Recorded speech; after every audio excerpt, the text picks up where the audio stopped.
The UFO animations in this broadcast have been seen and approved by eyewitnesses.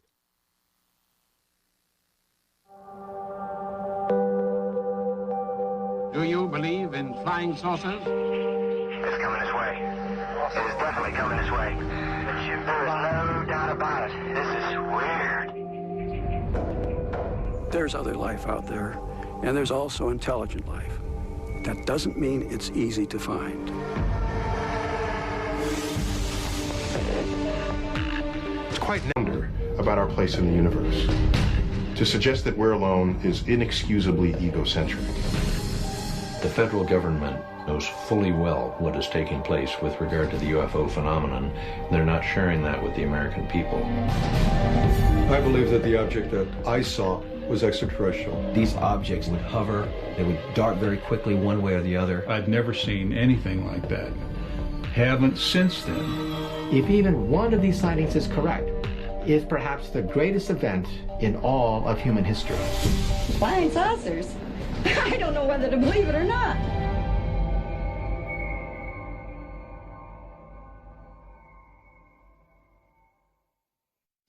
Hello, I'm Peter Jennings. We begin this program knowing from the research that most of us believe that we're not alone, that there is other intelligent life in the universe. NASA is searching for evidence of life in our solar system. Recently, NASA and the European Space Agency landed a probe on Titan, one of Saturn's moons, looking for signs of life. The scientists at NASA would be happy to find a fossil, a microbe, anything to prove that life out there exists in some form. But tonight, there are millions of people here on Earth who believe that intelligent life from outer space is visiting us. And they believe that they have seen the evidence. It was so shiny, it looked like someone was shining a very bright light on a piece of aluminum. The craft is disc-shaped, probably bigger than a 747, and it arced over the top of our car. Then there was a third object even behind the first two. So it came across and just stopped. It went back the direction it came from. This light went like this. That forever gave me the view that something other than us was out in the world. There's no doubt that we're being visited. There is no doubt. They are definitely here. Why they're here, where they're from, you can only speculate. More than 80 million Americans believe that the Earth has been visited by extraterrestrials, visitors from outer space. and after a count of about 4 seconds, gone. We're probably missing. More than 40 million Americans say they have seen or know someone who has seen an unidentified flying object, a UFO. I have seen alien vehicles on 8 occasions since then. And many Americans believe that they themselves have been abducted by aliens. I find myself floating from my bed. 4 of these beings came into my house, came in and got me. I know what I saw. I know what I experienced is real. I know it because everybody else has seen it, talked about it, and discussed it. So I know for a fact it's real. I know for a fact it's real.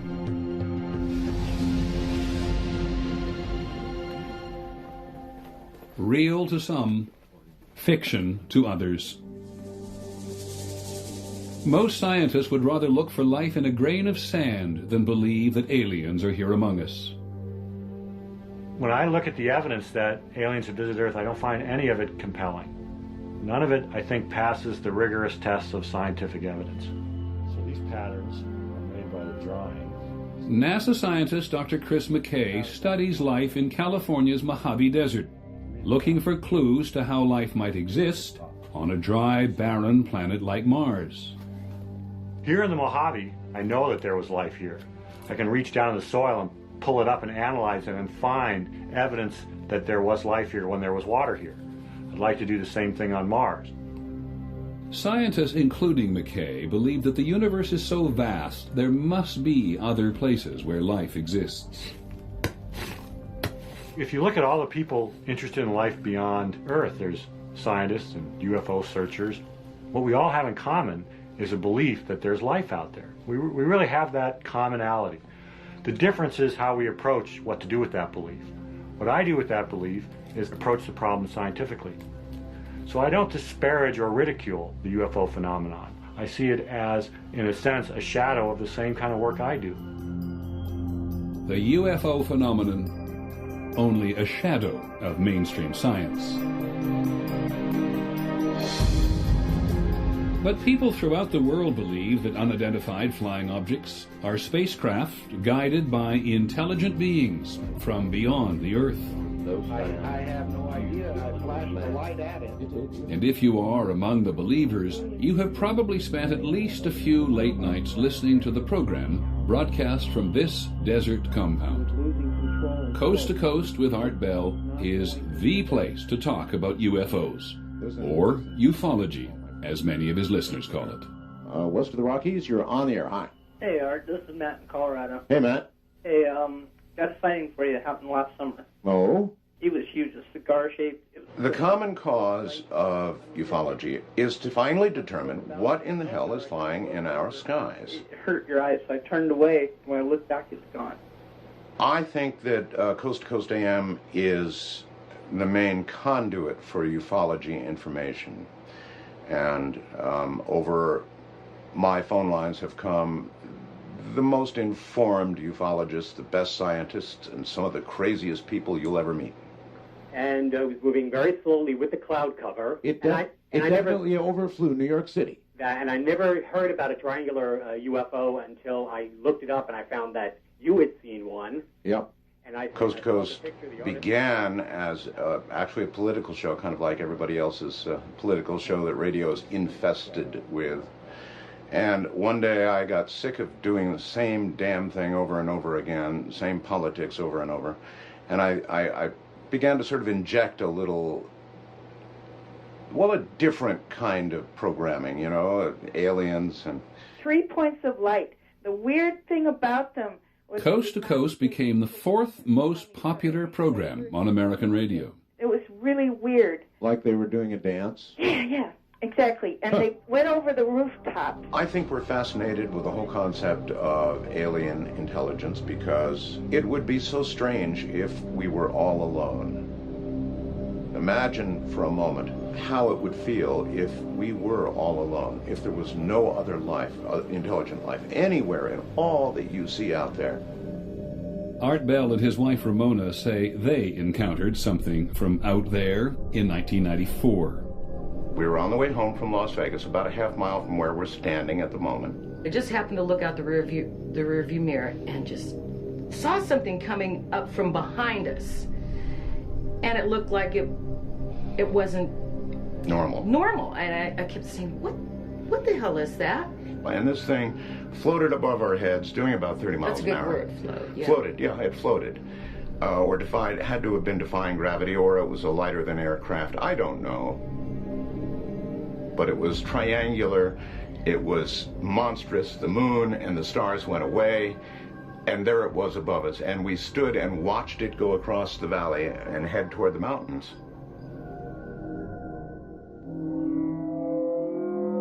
Art Bell and his wife were alone, but there have been UFO sightings with hundreds, even thousands of eyewitnesses.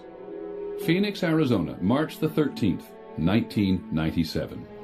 There were some incredible sightings over Phoenix called the Phoenix Lights, and they occurred while I was doing my program. I took call after call after call of people in Phoenix saying, "Oh my God, what's flying over our city?" At 8:30 p.m. that night, hundreds of people reported seeing a mysterious flying something. Security guard Bob Nelson was sitting on his porch with his dog. And all at once, these 6 or 7 lights came across the top of the hill, and it was moving very slow. And then I went in and jokingly said to my wife, "We got a UFO coming over." She just couldn't believe what she seen. And then, of course, she didn't know what she seen. Sue Watson and her children, Brian, Aaron, and Kevin, were in their front yard. We saw this incredible sized vehicle. There were 5 huge lights in the very front of it, and it was in a boomerang shape. I'm only a mile and a half from that mountain, the top of that mountain. That vehicle spent 5 to 6 minutes hovering from that mountain to my house. I don't know anything that can go that slow. It was absolutely silent, just completely gliding, just like part of the sky, just a big platform, just flying with lights in front of it. I could see it was covering stars, so I knew it was something solid. Sheriff's Deputy Thomas Chavez was in his squad car. I was sitting here facing to the east, watching the intersection, and on one of the times when I glanced up from my paperwork, that's when I saw the strange set of lights. I can't give you a definite answer to what it was. All I can tell you is what it was not, and it was definitely not an aircraft as we know it. Mike Fortson grabbed his binoculars and went outside with his wife. As it passed in front of us, all we could see was the left wing of the craft itself. That's how low it was. We didn't go fetch a camera. We didn't do anything but sit there and watch it. You actually tell yourself not to blink because you might miss something. I mean, that's how intense it was. It gives me goosebumps when I talk about it. At 10 p.m. that night, thousands of other people reported seeing another series of lights in the sky. What I'm looking at here is a light on South Mountain. Mike Christen videotaped the event from his house on Moon Mountain. When I saw the one light, it was one thing. I was just photographing the one light, and then all of a sudden another one popped up in a different direction. So then I trained the camera on that light, and then another one popped up, and before you know it, this whole thing is starting to happen in front of my eyes, and I'm going, wait, this is something. All right, you tell me what it is.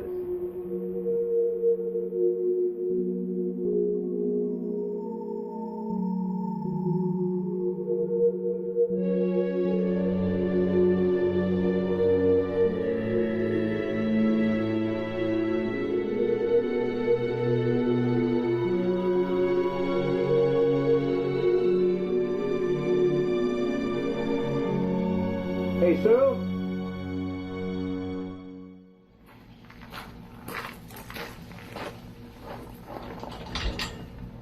James McGahey lives in Tucson, Arizona, which is south of Phoenix. He's a retired Air Force pilot and an astronomer. He is an outspoken skeptic about UFOs. Clearly, today, UFOlogy is a mythology that's based on superstition, wrapped inside a fairy tale, telling a story that's simply not true. What most people see is lights in the sky at night, points of light. They equate that to spacecraft from another world.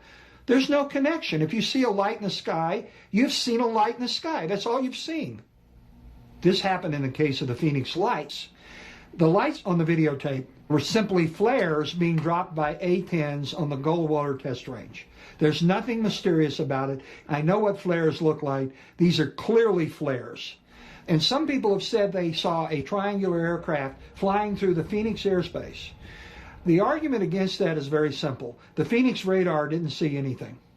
They were connecting the dots of these objects. That's all they were doing. The bright lights of these objects, they were connecting this and saying it's all one thing. It wasn't one thing. It was 5 different aircraft flying in formation. The people in Phoenix do not believe they were just connecting dots. For somebody to say there were planes in formation, I'm telling them I saw a solid object. My wife saw a solid object. I know 300 or 400 people that I've talked to saw the solid object in the 8 o'clock hour.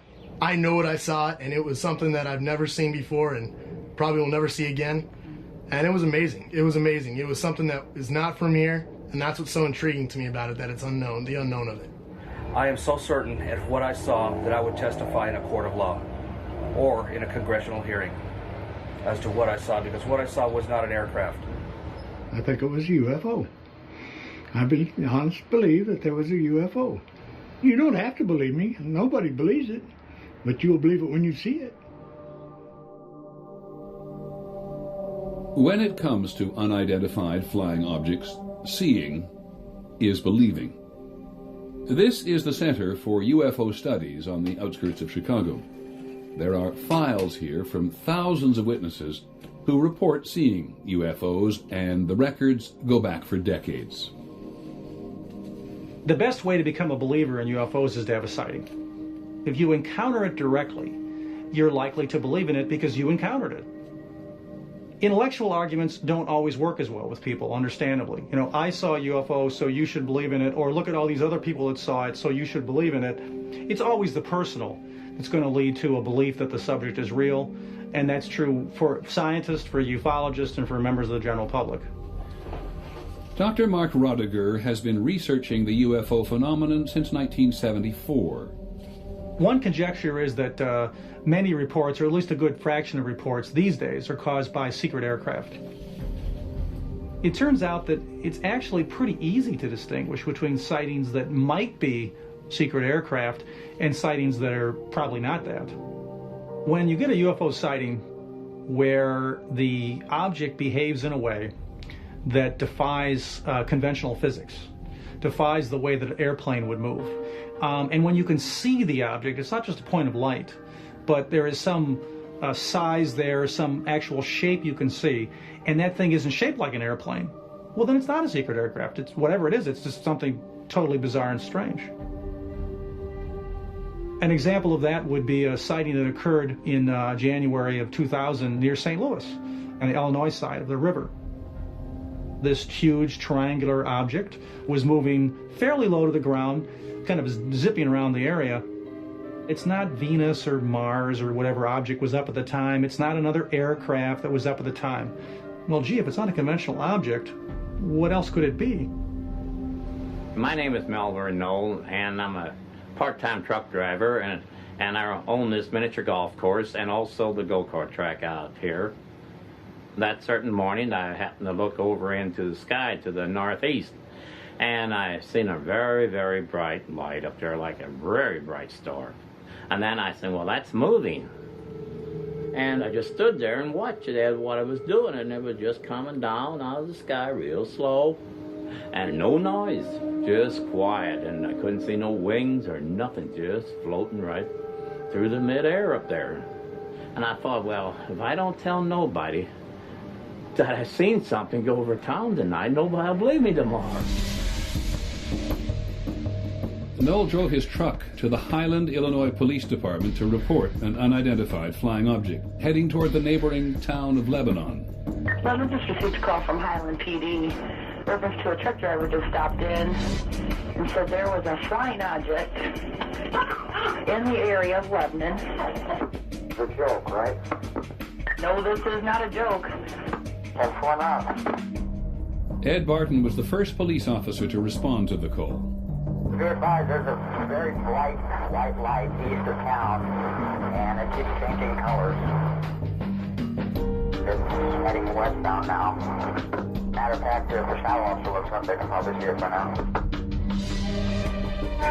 2550, I see something, but I don't know what that is. At 4:23 a.m., police officer David Martin saw the UFO over a field on the outskirts of Shiloh. I happened to look over and saw this large floating object that was just moving very slowly.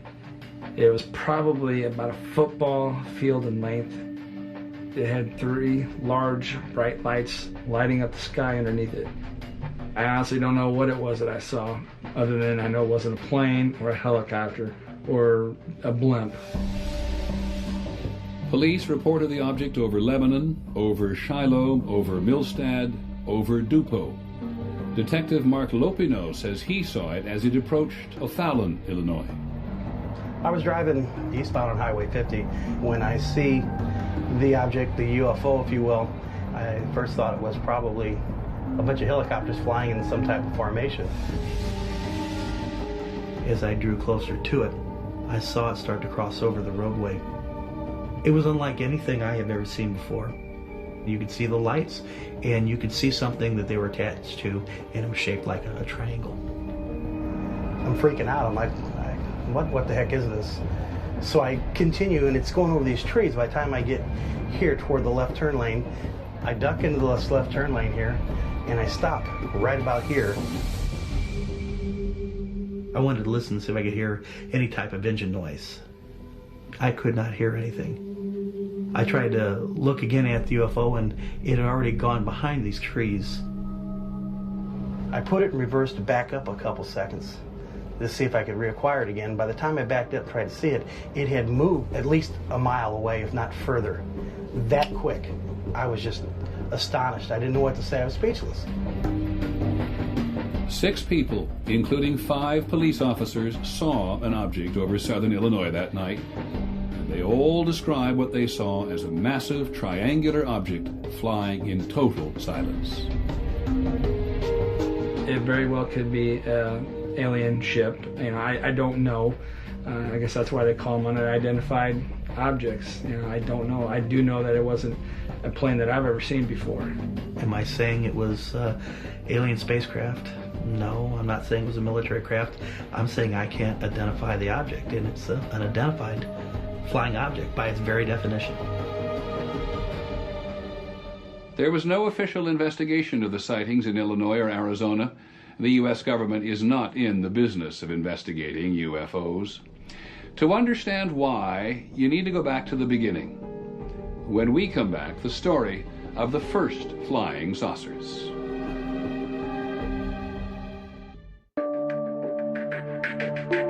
The fascination with unidentified flying objects can be traced to a day in June 1947 and to one man, Kenneth Arnold. He was not a guy who read science fiction. He was not a guy who had any occult interests. He was not a guy with a lot of imagination. He lived pretty close to the ground mentally, but he loved to fly. And so on the Tuesday afternoon of June 24th, 1947, when he saw these 9 dish-shaped objects flying at some considerable speed over Mount Rainier, he thought that he was witnessing a secret military experiment. Every newspaper across the nation has made headlines out of it, and this afternoon we are honored indeed to have here in our studio Kenneth Arnold, who we believe may be able to give us a first-hand account and give you the same on what happened. Go ahead, Kenneth. They looked something like a pie plate that was cut in half with a sort of a convex triangle in the rear. I'd be glad to confirm it with my hands on a Bible because I did see it. It's just as much a mystery to me as it is to everyone else who's been calling me the last 24 hours wondering what it was. The press referred to the 9 objects Arnold said he saw as flying saucers. Arnold was such a straight shooter. He was so clearly puzzled. There was no possibility that this guy was making up a strange story. Arnold's sighting just seemed to catalyze everything. All of a sudden, there was this presence of something unidentified in the sky that couldn't be ignored. And in the next 2 or 3 weeks, there were many hundreds of sightings.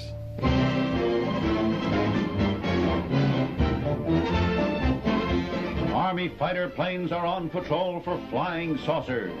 Cameras installed to photograph them. So many objects were being seen in the sky by so many people that the Army Air Force launched an investigation. They're seeing flying saucers everywhere.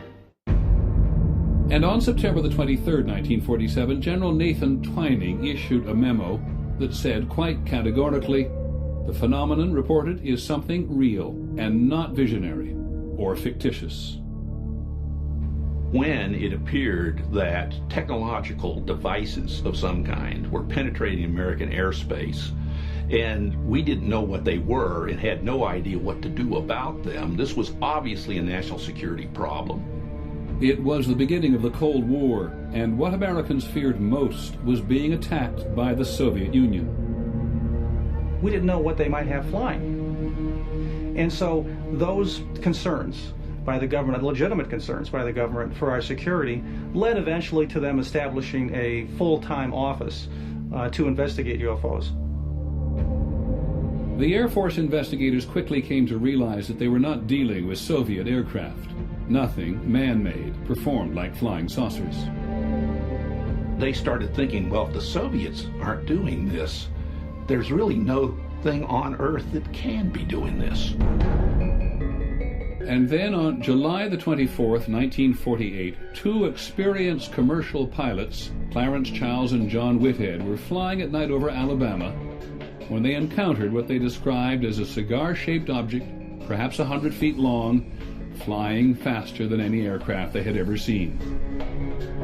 It had, they said, 2 rows of windows and they could see lights inside. and orange-red flames shooting out of the tail. Air Force investigators couldn't explain it. It could not possibly fly unless it had an engine in it that was beyond anything anybody on Earth could make. And this, in a sense, was their proof that they were dealing with the extraterrestrial technology. The Air Force investigators trusted the testimony of these experienced pilots and were forced to consider the incredible. Since 1948, there have been thousands of sightings by commercial and military flight crews. March the 12th, 1977. I was flying a trip from San Francisco to Boston, non-stop in a DC-10. It was an Airbus 320, and we had 24 passengers on board with very good condition. We were at 39,000 feet. We were just north of Dallas, Fort Worth. It was a beautiful, clear night. Out of nowhere, some lights appeared. Looking over to the left of me, just to the north of me, I noticed a red light of some kind to the far, the distance off our port side, our right side. And Larry says, well, keep an eye on it. He says, well, now it's coming at us. So. And they began a turn from pointing directly at us in an echelon sort of a turn away. It was not a plane, it was not a weather balloon. It was huge, absolutely huge. It was dark red color. And so this object began to become transparent and it disappeared. It was absolutely crazy. Crazy. It just was gliding through the sky so quietly, and as it did so, it blotted out the stars behind it, and it just reminded me of a submarine in the depths when it's quiet and just kind of motoring right on through, you know. There were no wings, there were no windows, and it was cigar-shaped. I saw what I saw, and this thing was not from here. I watched this big, gigantic light go out behind our left wingtip, and then as the turn progressed, it disappeared in the distance off to the back at a very high rate of speed. I've flown all the jets. I flew in the war. I flew B-17s in the war. Everything. I've got over 30,000 hours of flight time and never had a sighting as that one. So it was once in a lifetime. In the fall of 1948, Air Force investigators were convinced by the testimony of pilots. In a remarkable top-secret report to General Hoyt Vandenberg, the Air Force's Chief of Staff, the investigators said the Earth was being visited by alien spaceships. They took it so seriously that they risked their own careers by writing an estimate of the situation that they sent on to higher headquarters and said that some of these UFOs could be extraterrestrial, which of course was not received well by the Pentagon. Hoyt Vandenberg looked at this thing and he said, I cannot accept this. I cannot accept this kind of conclusion because you don't have concrete proof that that's what kind of a device we're dealing with. The eyewitness accounts from experienced pilots were not enough for the general. The Air Force wanted the flying saucer phenomena to go away, but the popular fascination with mysterious flying objects was growing.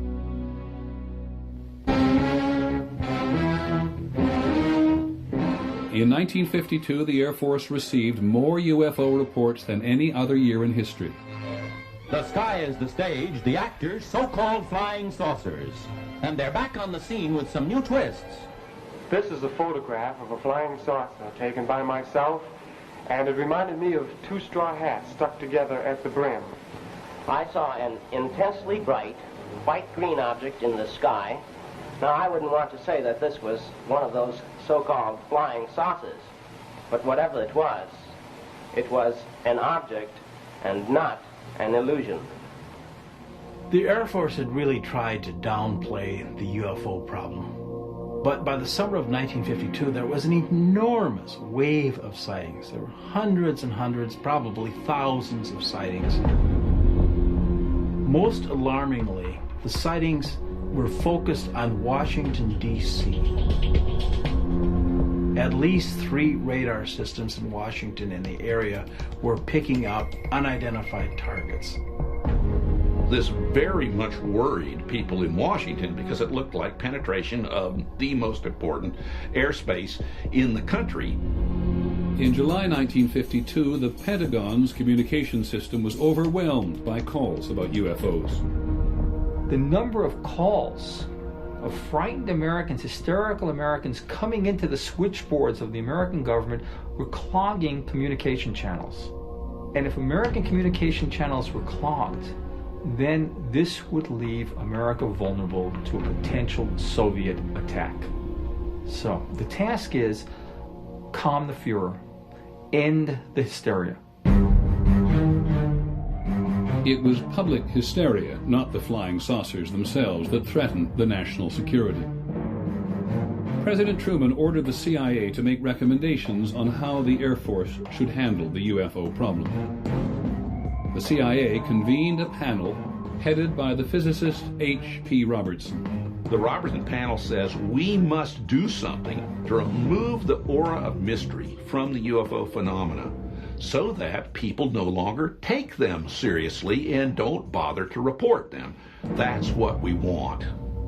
So flying saucers, whatever they were, wherever they came from, were to be made the subject of ridicule. But it was impossible to control the public interest. The public was fascinated. One of the most widely read magazine articles at the time proclaimed, "The flying saucers are real." One of the most respected publications in America, Life magazine, published photographs. Just a minute, ladies and gentlemen, I think something is happening. And then came the movies. The day the Earth stood still. This could be the beginning of the end for the human race. The War of the Worlds. The meteors, or the often ridiculed flying saucers, are in reality the flaming vanguard of the invasion from Mars. Flying saucers have invaded our planet. Washington, London, Paris... Earth versus the flying saucers. The whole world is under attack. Can it survive? The government simply could not control the public's appetite for a phenomenon so intriguing. They're pulling us up. When we come back, the Air Force tries to explain the unexplainable. Prisoners hurtling through endless space. Peter Jennings reporting. UFO Seeing is Believing will return in a moment.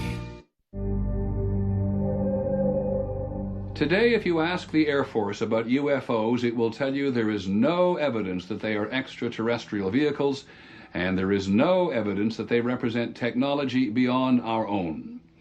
The Air Force will cite as proof its own 22-year study called Project Blue Book.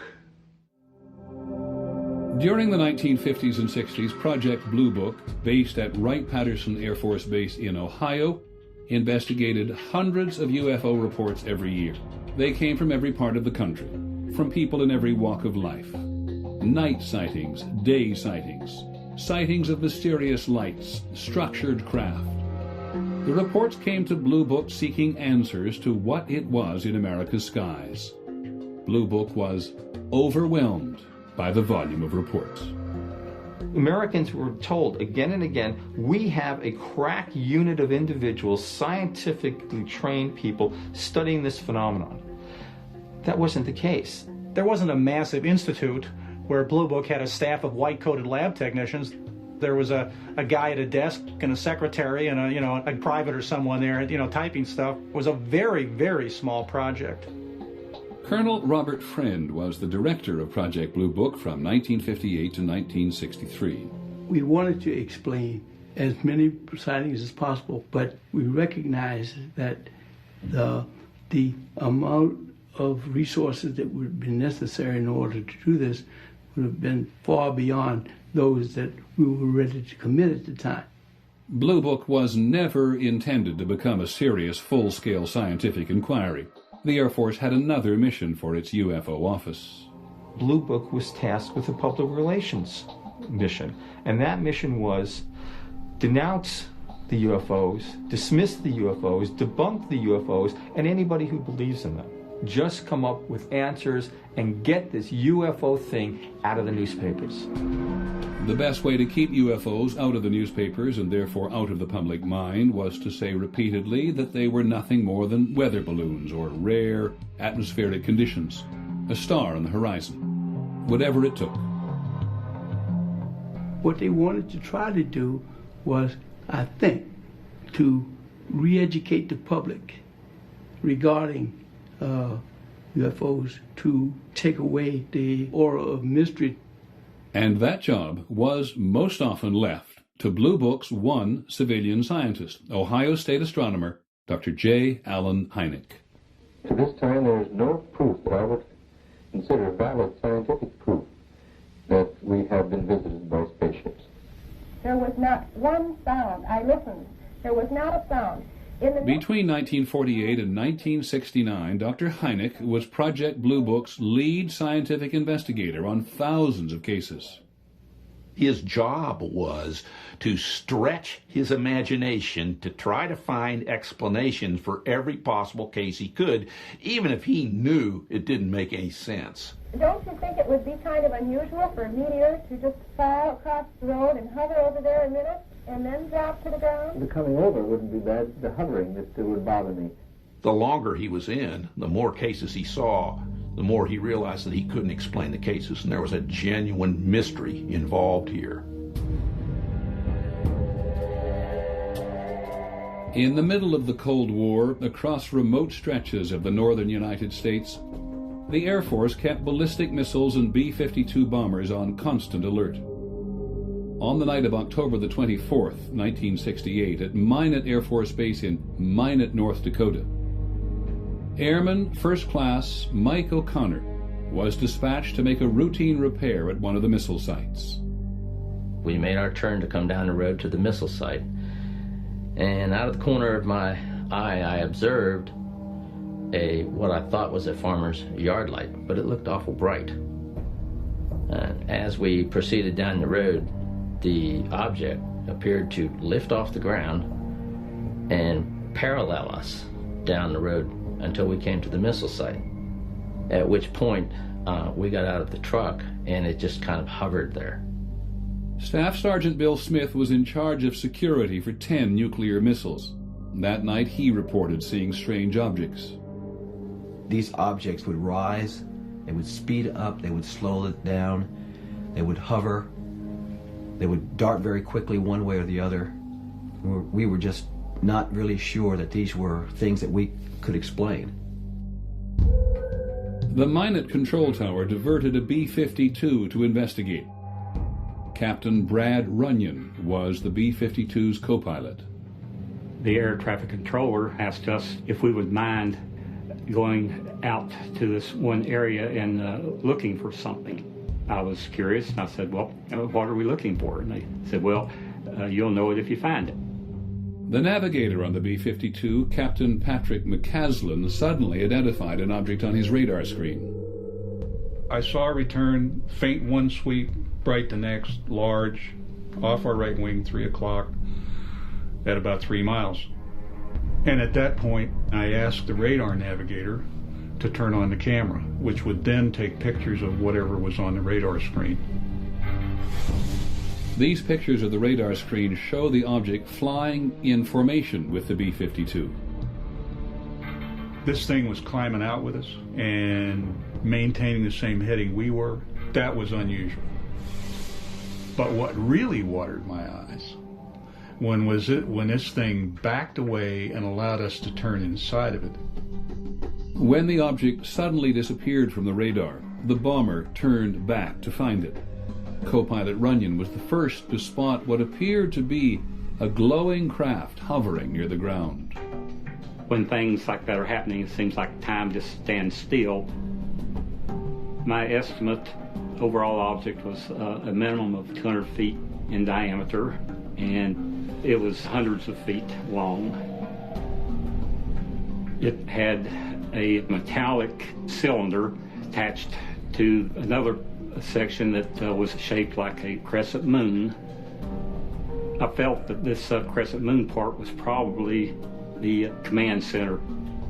I tried to look inside the thing, but all I could see was a yellow glow. At that point, I was fairly sure that I was looking at an alien spaceship, something that had come here from some other planet other than Earth. Co-pilot Runyon and the other crew members of the B-52 reported their sighting when they returned to the base. According to Blue Book's investigation, the crew of the B-52 and 16 witnesses on the ground said they saw a UFO that night. In its final report, Blue Book concluded that they were all seeing stars. None of those pilots saw a star. I know those pilots. I know what their training was. I know how many stars they'd seen in the course of their careers, and they were not looking at a star. It bothers me that Blue Book blew it off. I don't think this incident has ever been adequately explained. The Air Force finally got out of the business of trying to explain UFOs in 1969. It closed down Project Blue Book after an independent commission concluded that UFOs were of no scientific interest. There was one loud dissenting voice: Blue Book's once skeptical chief scientist, Alan Hynek. After more than 20 years and more than 12,000 UFO investigations, Dr. Hynek had become a believer. In Blue Book, for instance, we would get reports from military pilots, and that was particularly embarrassing to the Air Force because after they had trained those men, and they couldn't very well, they could say that a civilian pilot might have been untrustworthy, but they could hardly say that of their own military pilots, and we got case after case after case from military pilots which never hit the press.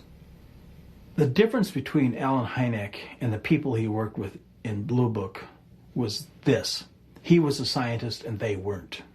And he never forgot that he was a scientist. The Air Force paid his checks and paid him well.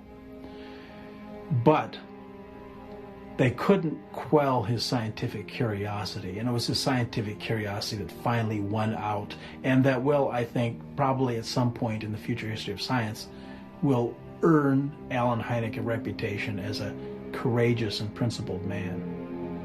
Dr. Hynek spent the rest of his life investigating sightings and calling for a serious scientific inquiry into the UFO phenomenon. Most of his fellow scientists rejected his opinions.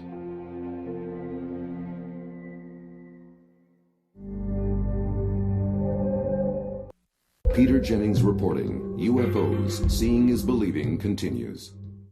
Dr. Alan Hynek failed to interest the scientific community in UFOs. At issue was the nature of the evidence. Ufologists argued that the sheer volume of eyewitness sightings is proof that something extraordinary is happening. But mainstream scientists categorically reject eyewitness testimony. I don't care how many people say they've seen something. They've seen the lights in the sky. As a scientist, I need something better than your eyewitness testimony. Because even if in the court of law, eyewitness testimony is a high form of evidence, in the court of science, it is the lowest form of evidence you could possibly put forth. It doesn't matter whether it's President Jimmy Carter who saw a UFO, which he thinks he did, or Farmer Bob. It doesn't matter. Everybody has eyes and ears and a brain that perceives and so on. I think they're all equally unreliable as eyewitnesses. We're very bad at recounting things we think we saw. My husband and I were flying our airplane. It was at night, and we saw a light. We saw a bright light at 2 o'clock position. And it was one of those, oh my goodness, kind of moments. Jack, do you see that? Yeah, I see that. And there really is a light there, right? And it's coming towards us, right? It was this, I know I'm seeing something. It's really there. And we just sort of, we looked at each other, we said, this can't be happening to us. We can't be seeing a UFO. We're so skeptical. But look, it's really there. and then clouds that we didn't realize were there, spread apart enough for us to understand that what we were seeing was a piece of the moon, that it was just shining through a hole in the clouds.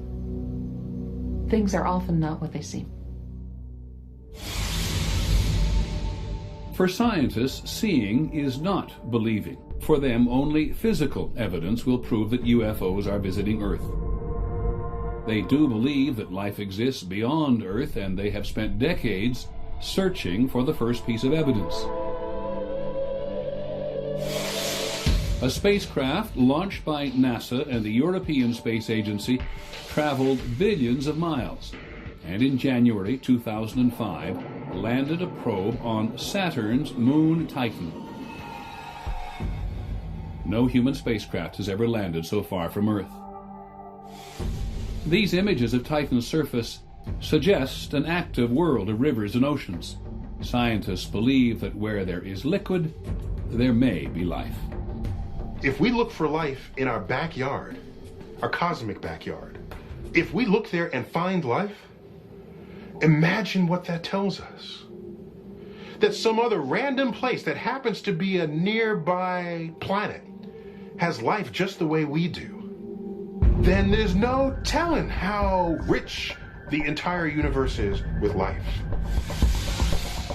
There is still no evidence that the universe is rich with life, but mainstream scientists think there has got to be life. There's more than 100 billion stars in our Milky Way galaxy alone. And there's more than 50 or 100 billion galaxies in the universe. You multiply these two numbers, that's a 1 with 21 zeros worth of stars in the cosmos. To suggest that we're alone is inexcusably egocentric. Somewhere among the billions of stars in our galaxy, or in the billions of other galaxies in the universe, scientists believe there must be other planets, just like Earth, where life exists. What created Earth and man must have created life somewhere else, they say, in the vastness of space. Somewhere, there must be another developed civilization trying to reach us. Dr. Frank Drake has been listening for 45 years. In 1960, in Green Bank, West Virginia, Dr. Drake first pointed a radio telescope at a nearby star to listen for a signal. We just had this feeling that something very important was starting, that this was a new road that human beings were taking that was going to lead to very wonderful places and very wonderful things for our civilization. Dr. Drake's experiment marked the beginning of a project called SETI, the Search for Extraterrestrial Intelligence. Dr. Seth Shostak is an astronomer who works with Drake at the SETI Institute. We've been broadcasting our existence to the universe for the last 50 or 60 years, and we've been doing that with our high-powered radio and television transmissions. Every day, those signals just go right on out into space. That's how we're broadcasting into space, and we kind of turn that idea around when we try and find the extraterrestrials by trying to find their broadcasts. Dr. Drake remembers the day of his first search in April 1960. For all we knew, every star in the sky had a radio transmitting civilization. We might succeed the first day. We even had a tape recorder connected to the radio receiver so that we could tape record any voices we might hear from the other worlds. And so we pointed at the first star, and when it finally set in the west, we moved over and pointed the telescope at the second star, and we heard on a loudspeaker a signal like we'd never heard before with a radio telescope. And it was a lot like a lot of people said we might detect, a series of pulses. It sounded like choo, choo, choo, choo, choo, choo, choo, choo, choo, choo, choo, choo, choo. All our hearts were pounding. You think this may be one of the greatest moments in history unfolding right here before us. The signal turned out to be nothing more than sound from a passing plane. When you detect such a signal, and it truly looks to be extraterrestrial, it's a very special emotion. I'd like to feel it again. After more than 4 decades, Dr. Drake has yet to hear an alien signal. Dr. Jill Tarter is another astronomer working at SETI. The chances of success in SETI are difficult to estimate. But if we never search, the chance is 0. So I think what we ought to do is search. Seth, you can see the telescope. Oh yeah. The two shiny. Yep. I see them. At Hat Creek in Northern California, SETI is building an array of telescopes that will search for signs of extraterrestrial intelligence on a scale never before attempted. The project is named after its largest donor, the co-founder of Microsoft, Paul Allen. All right, let's go. This observatory is sited in a very quiet pastoral valley, mostly cows and a few people. It's going to change a whole lot when we put 350 telescopes in here, and it's going to change even more if indeed those telescopes detect a signal from someone else's technology. Of course, we don't know how many civilizations out there might be broadcasting signals that we could pick up. The faster that you can go through all that heavenly real estate, the sooner you're going to find a signal.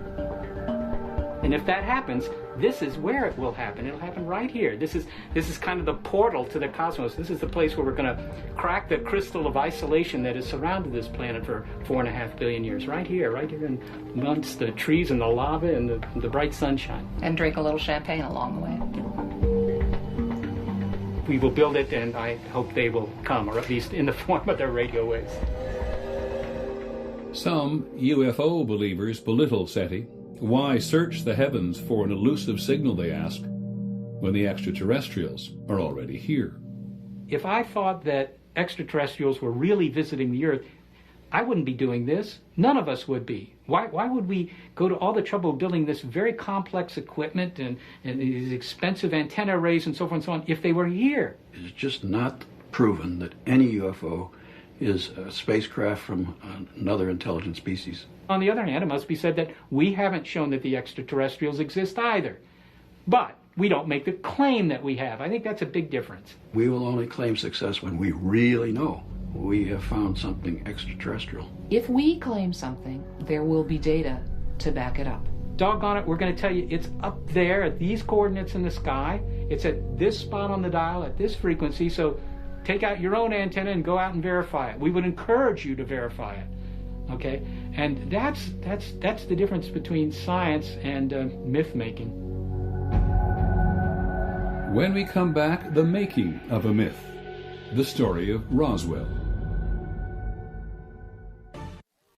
UFOs, Seeing is Believing continues.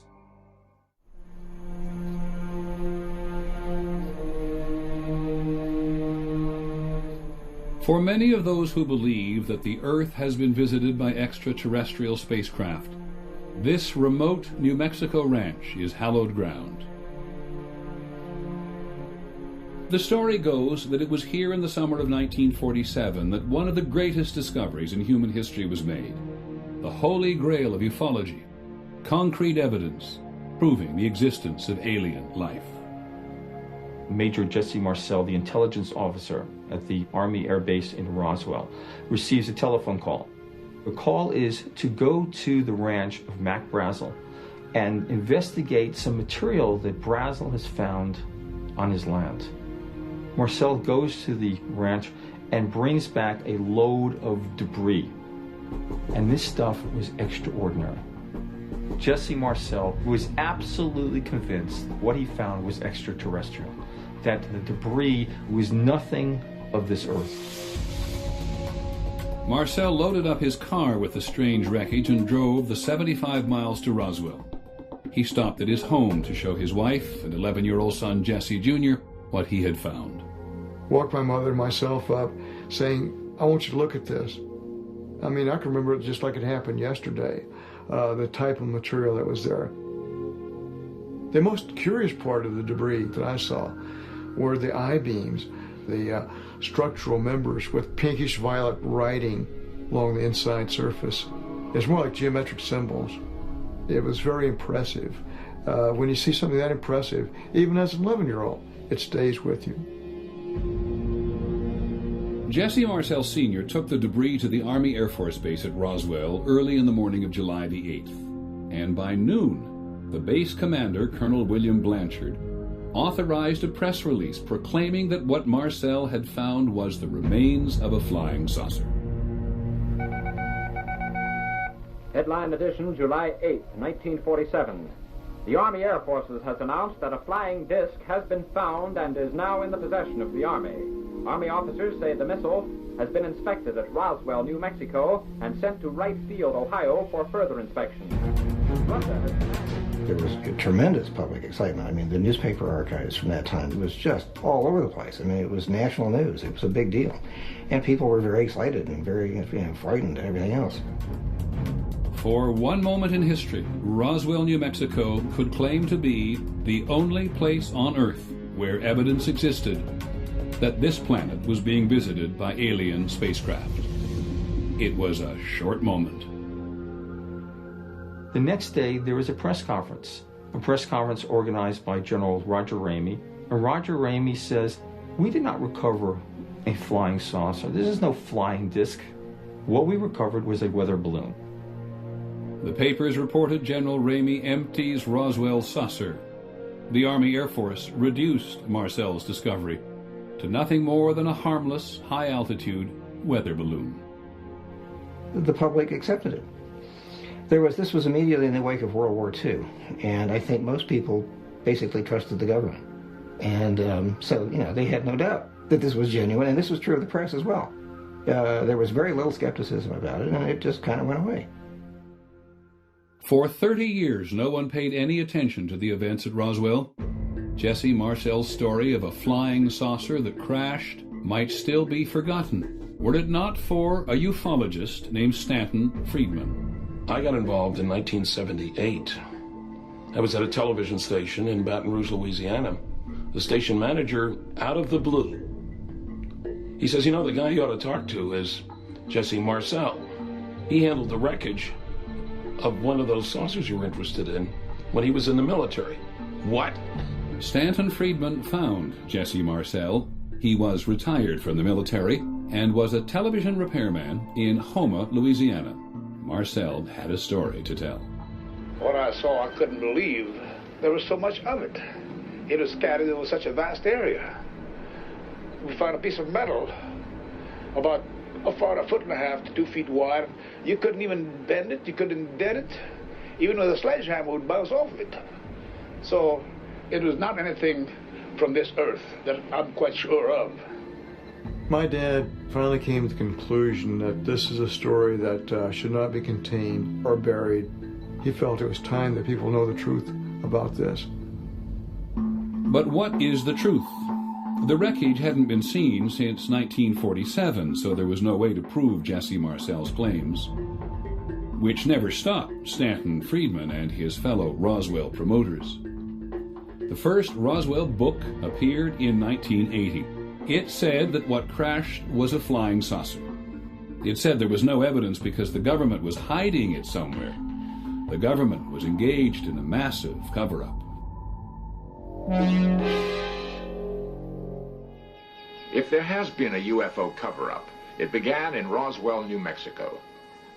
A persistent rumor holds that the United States government has recovered and is concealing fragments of alien spacecraft. Fragments and more. This all came together at a time when people were ready to buy into conspiracy. And then, in 1989, Unsolved Mysteries did the recreation of the whole event, and off to the races we go. This Air Force base here in Roswell, New Mexico, was the center of a controversy back in 1947 that over 40 years later still remains unsolved. Jesse Marcel's story about a day long ago was becoming an article of faith, and the promoters were busy spinning it everywhere they could. You think there was a government cover-up? There's no question about that, not only about this case, but lots of other UFO cases. After investigating for their new book, Kevin Randall and Don Schmidt are convinced it was a military cover-up. A parade of new witnesses came out of the woodwork to share the limelight with tales of secret government activity and alien bodies found in the wreckage. The small nose, eyes like this, about how tall, About 5'3", 5'4", somewhere the tallest, I think. Are you saying that extraterrestrials were found in Roswell? Yes. Dead? Dead extraterrestrials were found, no question about it. This is an incredible story.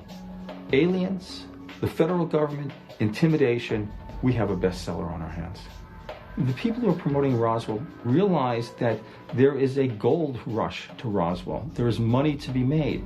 But your book is only going to sell if your charges are more grandiose, more exaggerated, more powerful. So you have this ladder of escalation of sensationalism. In 1995, Fox Television broadcast what they promoted as recently discovered film of an alien autopsy performed at Roswell. It was seen by more than 20 million viewers. All right, I want to show you something. And then came the X-Files. This is a photo of a UFO that reportedly crashed in Roswell, New Mexico in 1947. Jesse Marcel's unproven story was now primetime mythology. In Roswell, they captured aliens from the spacecraft wreckage. They salvaged various alien technology from them, and from their databanks, they learned of the alien plan to recolonize the Earth. Decades after something fell from the sky outside Roswell, this remote New Mexico town had hit the jackpot. It didn't matter that there wasn't a shred of evidence to support the claim that a flying saucer crashed here. It didn't matter that there were no credible witnesses to alien bodies. On the 50th anniversary of the alleged crash, 65% of Americans told a Time magazine CNN poll that they believed the story. The myth, that is. The crowds come to celebrate the place where the truth about flying saucers and alien life was revealed. As for the strange debris itself... Good afternoon, ladies and gentlemen.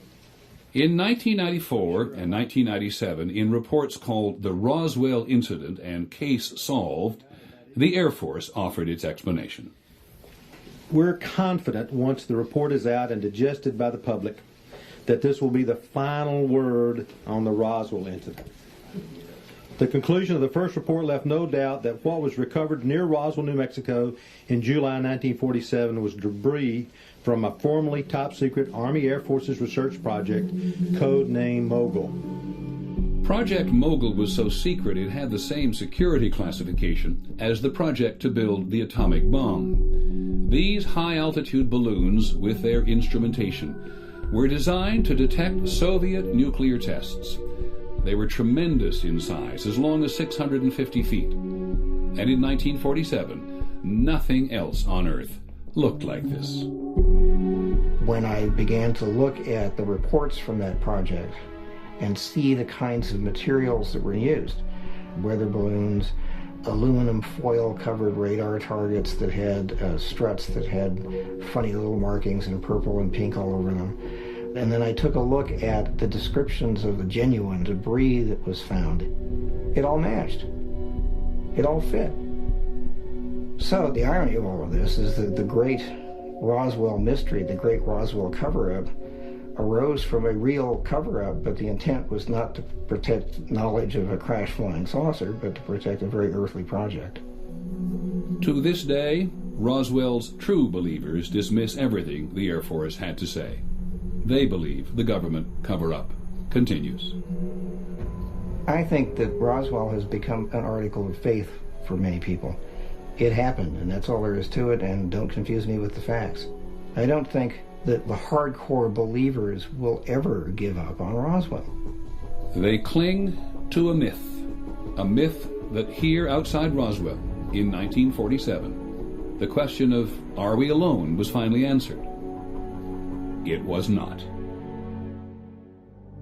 UFOs Seeing is Believing will return in a moment. Peter Jennings reporting. UFOs Seeing is Believing continues. If you were to go to a UFO convention, and there are hundreds of them every year, you would likely find a lot of attention being paid to people who say they have been abducted by aliens. Reporting the UFO story is incomplete without this facet of it. However you judge the people you're about to hear, bear this in mind. The serious psychologists you will also meet tell us there's no reason to believe that your average abductee is any more psychiatrically impaired than the average person in the population. We're perfectly normal people. We're probably your coworkers, your family, or your friends, and we're having quite extraordinary experiences. And we're all trying to understand what's happening to us, who's doing it, and why. I had gone down to bed that night when 4 of these beings came into my house. And I was still awake, laying down in my bed. I don't know where they came from or how, but they came in very fast into the room, heading toward me. And then they were all down the side of my bed, 4 of them, again, to my right. I turned to face them. I mean, I really, literally thought I was going to die. The beings measured 3 feet 11. They appeared very cold. It's really, really disturbing to be in a room with something that isn't supposed to exist. I was taken on the craft. I was brought to some very contained room. I can't talk about what was done there because it's too personal. It's just unbelievable. They're in my room. They're in the room. The 2 are on my left. 2 on the left? Yeah, they're with me again. They're on my left. They're there. Bud Hopkins is an artist who spent the last 25 years exploring his belief that aliens are among us and have been abducting people. And what do they look like? 4 foot tall, 4.5 foot tall. Hopkins records story after story of people being taken onto spaceships and then returned to Earth with their memory clouded or erased. I can't even move. I can't even move. I'm trying to. As I've been working with abductees over the years, hundreds and hundreds and hundreds, there seems to be no doubt that this has been going on for decades. Maybe not at the rate that it has been lately, but that nobody knew who to report this to, and most people feel that it's just impossible that this could have happened to them. It is Hopkins who has convinced a large part of the UFO community that the phenomenon of abduction is real. I've been collecting drawings, sketches people have made of what they remember inside craft, and especially the faces of the aliens. I've been doing this for years and years, since actually starting probably 1975. Of course, the enormous cranium is the big feature. The mouth is very negligible, tiny, a slit. Bud Hopkins was the first. He published books and magazine articles, made public appearances, and then others followed. Abduction is now a common theme in movies and television. According to a Roper poll in 2002, 1 in 5 Americans believe that abductions have taken place. For the so-called abductees, the memories of what they say they have experienced are deeply traumatic. Most of the abduction experiences that I've had have been from my bed in the middle of the night. This is not all, however, the great majority. I'll be in bed and I will somehow sense fear. I'll sense something in the room, and at some point I can't move. I couldn't move my head left or right, but I could kind of look down at the foot of the bed, and I saw people standing at the foot of my bed. I see these eyes are just looking right through me. And then I don't remember anything. I woke up the following morning. The person may remember the beginning of an experience and the ending, but they don't remember what happened in between. And they're quite tormented by this. They come to me and we proceed with the investigation. In most cases, Hopkins uses hypnosis in what he says is a way to connect the person to memories that have allegedly been repressed. Just feeling comfortable, relaxed. Hypnosis has been extremely useful. When the person is physically relaxed, some of the static can be cleared away and the person has a clear recollection of what happened. You're in bed, 1, this is a long time ago, we're just going to see what it was. 2, right on the edge. 3. He's looking at me very closely. I'm saying he, but I don't know, it feels like a he. One of the things, of course, that caught my attention from the very beginning was the similarity of these cases and the details that were coming up over and over again. Through hypnotic regression, I came to realize that there was a spaceship maybe 100 feet in the air off to the left of front of my house, and an alien came in, was next to my bed. It put its hand out, and I put my hand out. Sort of a chalky skin, very dry to the touch, and I don't really remember how, but suddenly we were sort of floating. They brought me in front of a being that was so horrifying that I'll never be able to, put it out of my memory. It was very tall, probably about 7 foot tall. Very tall and very thin and very scary, and sometimes almost like an insect, very frightening to me. And I found myself in this room, and I was lying on this stretcher, and this being, I don't even know how to say this, he started to put my legs apart. They put like a jock strap on you of some sort with a tube attached to it, and it runs through a machine, and they somehow extract sperm. I don't know how they do it. And this female brought a baby, and she sort of handed him to me.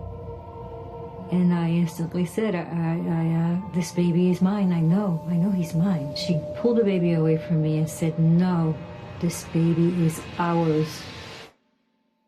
So 5, you're starting to wake up. 4, waking up. 3, almost awake. 2, 1, fully awake. I'm glad we did that. Yeah. We didn't know those things. Yeah. Bud has been looking at it for a long time, and I very much like his understanding of it and how he helps people. He's a good man. Hopkins' reliance on hypnosis to recover memories is challenged by professional psychologists. There is no evidence that hypnosis will help you retrieve memories, or if it does retrieve memories, that the memories that get retrieved are in fact accurate. What does happen under hypnosis is that you feel that the experience is real, or it lends credibility to what's emerging, but most likely what's emerging is the product of fantasy and of suggestion. Dr. Susan Clancy and other research psychologists at Harvard University who have worked with the abductees think that a common sleep disorder can explain much of the abduction experience. The subjects that we interviewed, when we asked them, how did this all begin? They described an experience that sounds strikingly like sleep paralysis. What happens is you wake up, usually it's in the middle of the night, and you feel terrified. You're paralyzed, overwhelmed with fear. People report feeling the presence of something in the room, or you might sort of see shapes or lights. It's a very common experience. What happens in one of these episodes is that a person is emerging from rapid eye movement sleep, REM sleep, the stage of sleep when we do most of our dreaming. When we are in REM sleep, our entire body is paralyzed. It's probably a good thing, otherwise we act out our dreams. But in one of these episodes, what happens is that the person's eyes can open, they can see their bedroom, they're awake, they're conscious, and they're also aware that they're totally paralyzed. And suddenly they feel tingling sensations coursing through their body. They'll see lights flashing, sounds buzzing, and feel a sense of presence in the bedroom. If you don't know what this is, it can be a very frightening experience. These sorts of episodes have been reported throughout history and throughout cultures. The incubi, the succubi, the demons that used to visit people in the Middle Ages. But in our subjects, these visitors in the bedroom are interpreted as aliens. And finally, these individuals, our subjects, will often go to hypnotherapists, often who believe in such things, and will then hypnotize them and do so-called regression sessions, where they'll take the person back to the moment where they were paralyzed in bed and try to find out what happened next. At that point, you get these quote-unquote memories emerging of being taken out of the bedroom, through the window, up into a spaceship, being experimented upon by these alien beings, participating in hybrid breeding and all sorts of other exotic adventures. And so at this point, you've got yourself an alien abductee. The abductees reject any psychological explanation. They believe their experiences are real. You know, it's not some vague apparition or something. These guys were three-dimensionally in the room with me. What I remember is definitely real. It was very real to me. It's real. These people were moved and terrified and touched by their memories and what they believe happened to them, and that's why they believe. I think if I had recovered a memory like that, I'd have a hard time disbelieving it too. If this is real, it has to do with every single one of us, and we need to know more. I mean, there needs to be more questions asked, more. It's important because there is life in the universe, and we're babies, literally. UFOs Seeing is Believing will return in a moment. UFOs Seeing is Believing continues. Once again, Peter Jennings. Did you ever wonder what a civilization older than ours would look like, say 1 million years older than ours? The American astronomer Carl Sagan often wondered, and we wonder too, because with all this talk of aliens visiting us, they must have some extraordinary means of travel. Earth may be the cradle of mankind, but we haven't got very far beyond the cradle. Our technology just isn't up to it. The difficulty of going from star to star or of an alien spacecraft reaching here is simply not to be underestimated. Space travel is not just like the movies.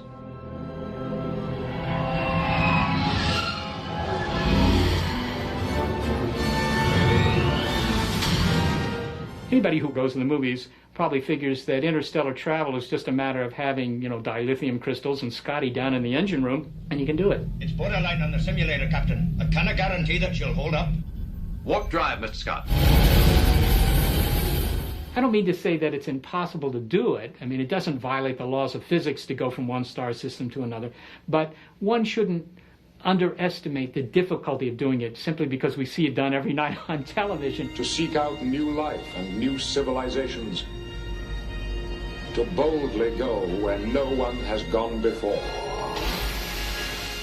It's more than just a technological problem. It's more than just building a better rocket. The distances are so vast.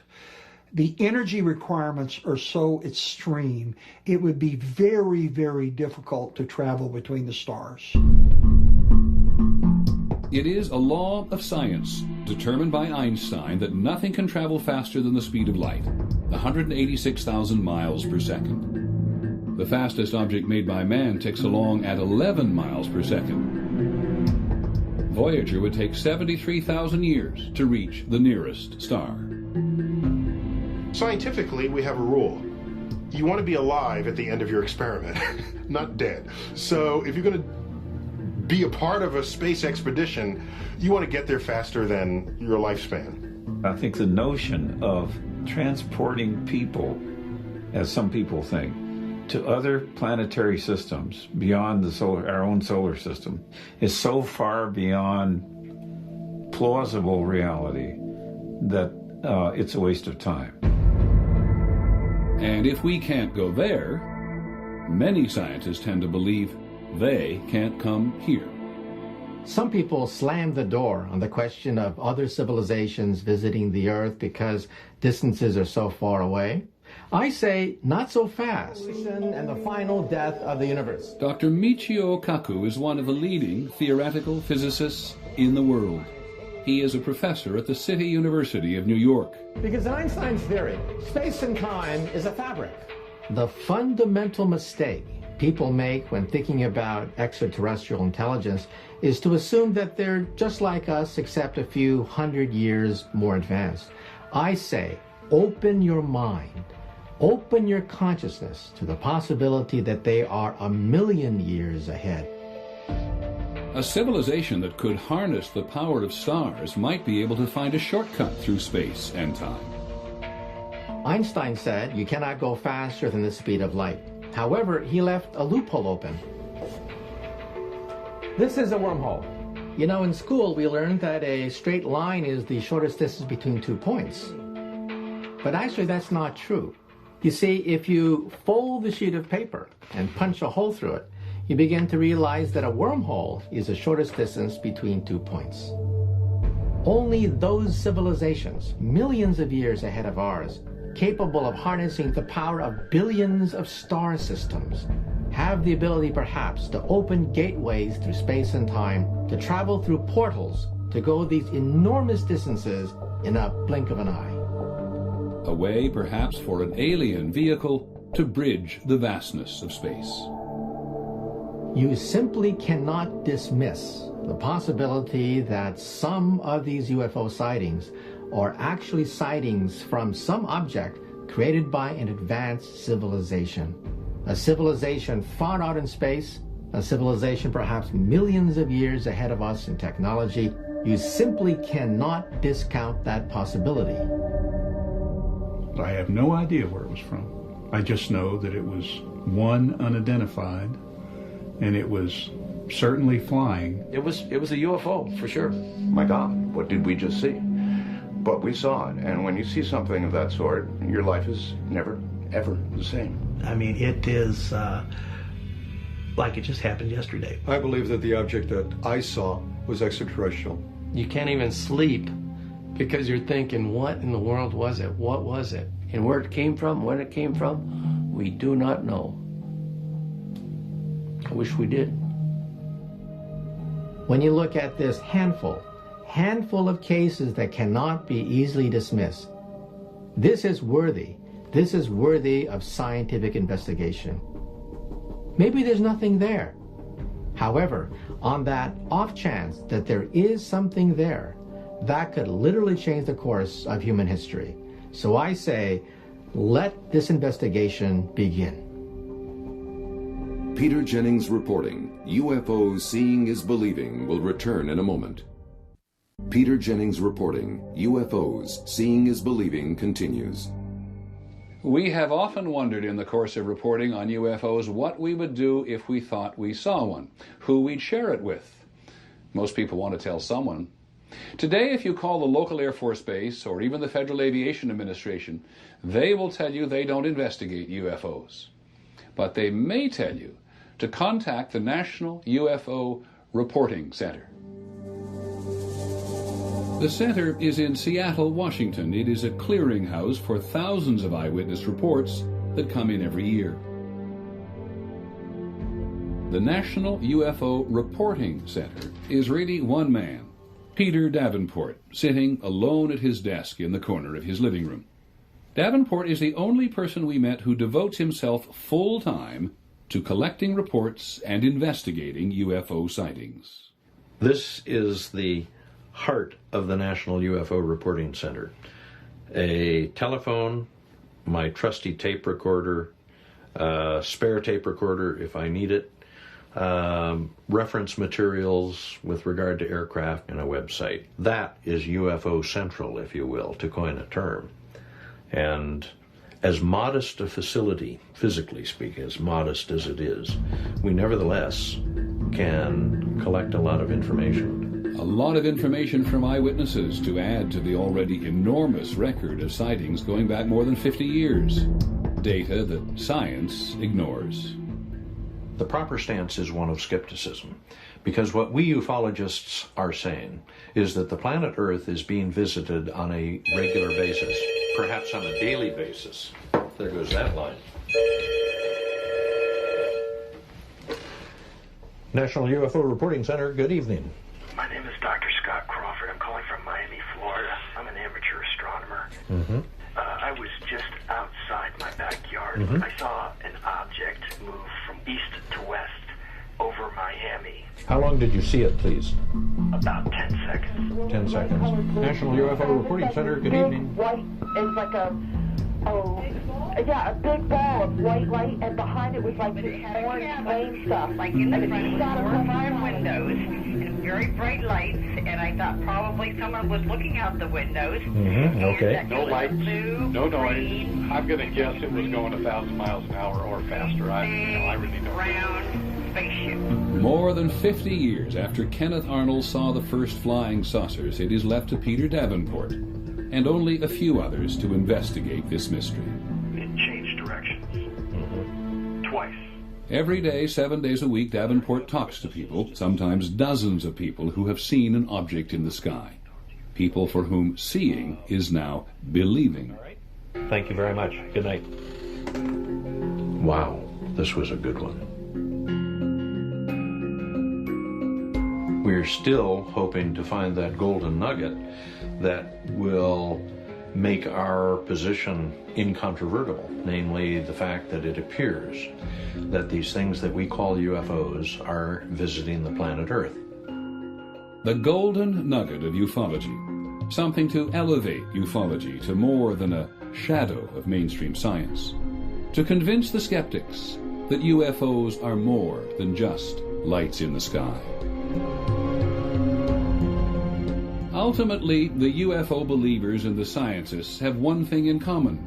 They dream of the day that there will be contact with extraterrestrials. Ultimately, only contact is going to resolve the mystery.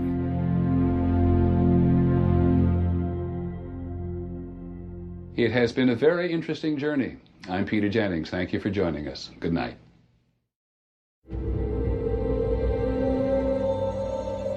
I've always believed that there could be something else. I just believe we're not the only ones in the universe. I believe that there is other intelligences. I know UFOs exist because I've seen them. People say, oh, it was 600 meters wide. How do you know? It's in the sky, it's dark. What are you talking about? They can't bring forth that one good case. I keep asking. I think they're probably out there somewhere in the universe, but I don't think they're hovering around Earth probing people. I just don't think they're bothering us at all. I know entities from elsewhere, who knows where, exists because I've been in contact with them. It's very straightforward. If you just come in with a seat cushion from a UFO, our piece of the wheel assembly, or even a ballpoint pen from their dashboard, just something. There's been no explanation for what we saw that night. So it just hangs out there as one of the big question marks.